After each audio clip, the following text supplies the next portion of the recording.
Nah, setelah kita melihat tadi gudang milik Pak Deden dan sedikit lahan pertanian milik Pak Deden, sekarang kita mau tanya-tanya sedikit nih Pak, soal gimana sih boleh. Pak Deden mengenai lahan pertaniannya Pak Deden sendiri. Sudah berapa banyak mungkin yang sudah dimiliki Pak Deden? Kita sih bertani mulai tahun 97. Itu dari awalnya tanam sekitar 1000 meter persegi. Ya sekarang sih udah dari 97 sampai 2016 sekarang ya. Kita sudah punya lahan sekitar 25 GH. Dengan jumlah tanaman sekitar 100.000 pohon. Dengan luas lahan 2,5 hektar. Tanaman yang lain cuman sedikit sih, tomat cherry. Itu baru sedikit, tapi kalau kedepannya mungkin kalau pasarnya udah mulai banyak lagi kayak paprika bisa lebih banyak lagi. Sekarang baru tanam 3 GH dengan hasil produksi sehari 1 kintal paling. Iya. Kalau di sini sih saya tanam Chang sama Edison. Sama Edison. Yang Edison yang mana Pak? Yang Edison ini yang pendek. Nah, yang Edison, yang itu Chang yang agak tinggi. Kalau GH yang lain sama? GH yang lain ada sama juga, ada Edison, ada Chang, cuman ada oren tadi kan, ada oren, ada tabor, terus yang kuningnya ada Sani. Itu kita tanam empat warna dengan varietas yang berbeda-beda. Kalau kendala sih, kalau penanaman kendali di hama, itu ada hama trip yang merusak ke buah. Kayak gini nih ya, bisa sini sebentar. Nih, ini nih, rusaknya paprika ini bisa jadi kualitas yang tadinya bisa ke ekspor atau bisa buat ke Carrefour atau ke Hero gitu. Jadi nggak bisa, karena diisep di bunganya sama trip. Nah, ini yang paling kendala di paprika ini. Ya kalau sebelum sih dulu juga sampai ke ada yang ngedrop di 25%. 25%. Yang kepakainya ke ekspor. Malah 75% kita susah jual. Susah jual. Dikarenakan memang disengan hama trip itu kan jadi buah-buahnya kayak gini. Gitu. Di tahun ini mudah-mudahan jadi 75% untuk ke ekspor gitu. Karena kita susah sih kalau di lokal, kalau misalkan 100% buat ekspor kita udah nyantai aja, tinggal kirim aja barang. Ini yang kita susah jual yang ininya. Kalau lebih banyak yang buat di lokal susah jual. Karena kalau di lokal kan pasar persaingan di lokal itu sangat banyak petani-petani di sini. Iya, yang udah tadi saya bilang kan yang 50% dia buat ke ekspor ke Singapura. Tapi belum langsung Dewa Family langsung ekspor, kita masih lewat PT Alamanda karena masih kendala lah di produksi juga belum terlalu banyak. Terus 50%-nya buat pasar lokal, buat ke Bento, buat ke Pizza Hut gitu. Terus yang di Lembangnya juga buat ke Kenpam sama Amazing. Kalau yang buat ekspor itu sih nggak terlalu ribet juga, yang penting jangan ada trip gitu kan. Bentuknya mulus, terus nggak ada trip, warna full. Misalkan kalau warna yang merah harus full 100%, kalau kuning juga full 100% gitu. Kalau kisaran di antara 5 sampai 6 lah 1 kilo itu udah kepakai buat ekspor. Besarnya nggak terlalu besar, misalkan harus 2 biji per kilo enggak gitu. 5 sampai 6 buah per kilo udah kepakai. Yang penting mulus. Jangan sampai kayak gini-gini nih udah nggak bisa kepakai. Gitu. Kita kan di sini namanya juga Dewa Family. Gitu. Ya intinya asalnya kita kelompok keluarga aja. Tapi tidak nutup untuk orang lain juga masuk. Tapi karena awalnya Dewa Family terus aja, biarpun udah orang lain masuk tetap Dewa Family gitu. Itu yang udah masuk kelompok Dewa Family, barangnya ditampung semua. Kita jual ke ekspor, ke Hero, ke Pizza sama ke Beto ya, kemana-mana ke setiap pasar. Kalau ke Dewa Family sih kita kan anggota itu sekitar ada 50 orang gitu. Terus yang supply sih 50%-nya punya petani, masuk semua ke gudang, yang 50% punya saya sendiri. Jadi ya antara dari 200 ribu pohon itu, yang 100 ribu punya saya sendiri, yang 100 ribu punya anggota. Ya gitu, yang 100 ribu mesti masuk semua ke gudang.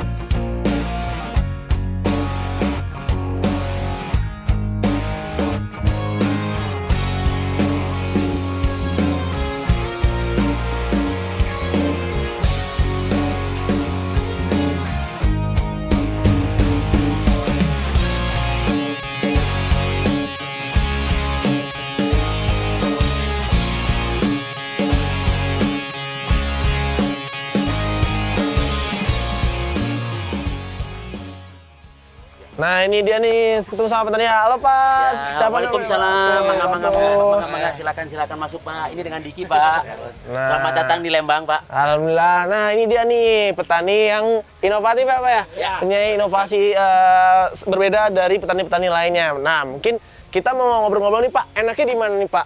Enaknya kalau ngobrol-ngobrol mungkin di lapangan saja Pak. Di lapangan aja. Ya, nanti kita akan lihat-lihat program kita untuk petani-petani yang ada di sekitar sini dan juga kebun kami di sini. Mungkin itu aja. Ya. Nah, mungkin para tim Ekspedisi Pelangi juga penasaran ya gimana sih inovasi dari Bapak Diki sendiri ya Pak ya.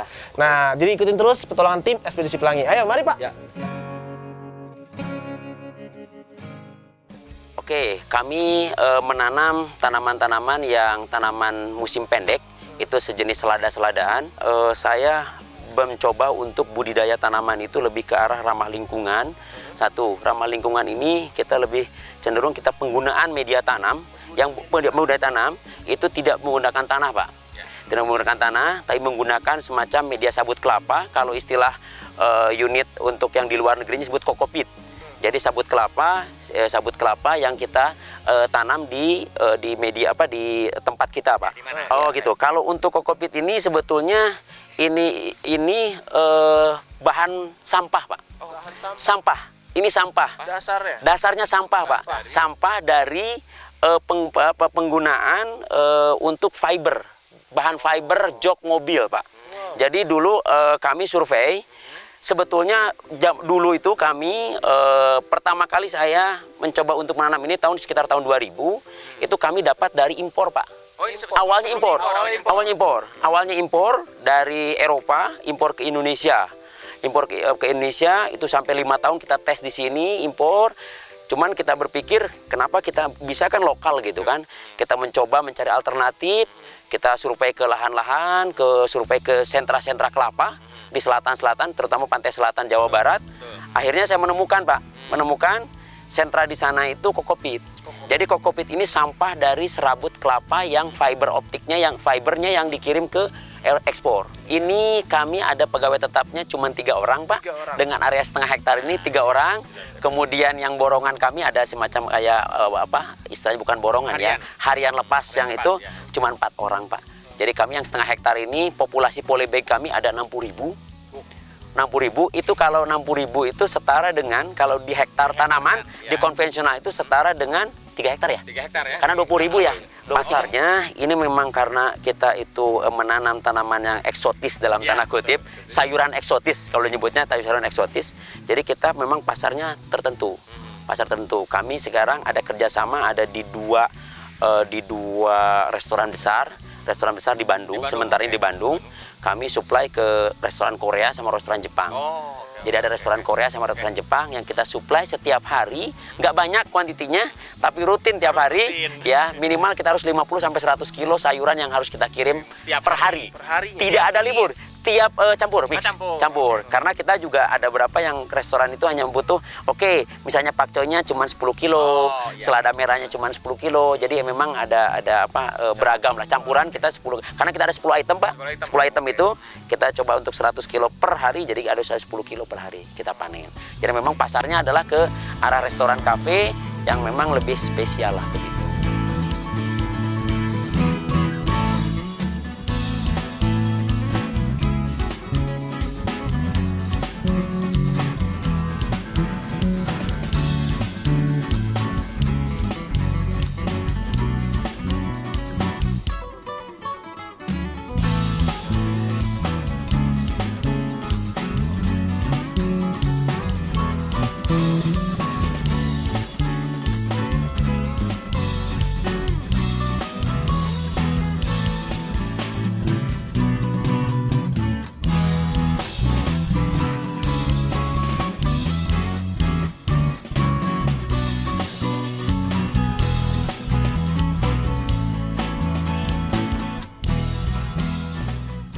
Alhamdulillah setelah selesai memberikan bantuan program dari PT Rainbow berupa gutter, media tanam stroberi, tim Ekspedisi Pelangi juga memberikan penghargaan kepada petani yang mempunyai inovasi dan ide kreatif yang sangat luar biasa, tentunya kepada Bapak Diki. Mana Bapak Diki? Silakan maju depan Pak. Nah, tepuk tangan dulu tim Ekspedisi Pelangi.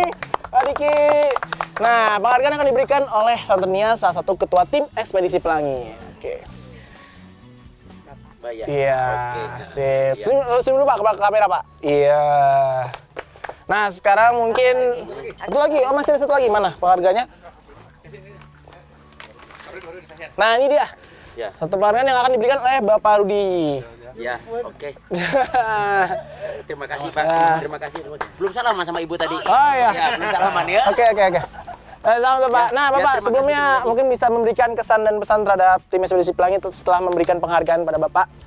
Oke, kami ucapkan terima kasih kepada tim Ekspedisi Pelangi atas kerjasama dengan petani, terutama bantuan untuk bantuan inovasi untuk greenhouse kami berupa gutter media tanam untuk tanaman kita stroberi. Yang jelas mudah-mudahan ke depan kita bisa kerjasama lagi, kita bisa memberikan kontribusi terhadap petani yang lebih luas. Mungkin itu aja dari kami. Terima kasih banyak atas kunjungannya, atas bantuannya. Kami ucapkan sekali lagi terima kasih. Oke, setelah memberikan penghargaan kepada Bapak Diki, tim Ekspedisi Pelangi hari ini adalah akhir perjalanan di Provinsi Jawa Barat. Nah, para teman-teman sekalian juga pasti penasaran kan tim Ekspedisi Pelangi bakal kemana lagi? Jadi jangan kemana-mana, terus ikuti petualangan tim Ekspedisi Pelangi, petani andalan negeri, inovatif, kreatif, dan inspiratif. Oke Pak, Terima kasih sekali, terima kasih.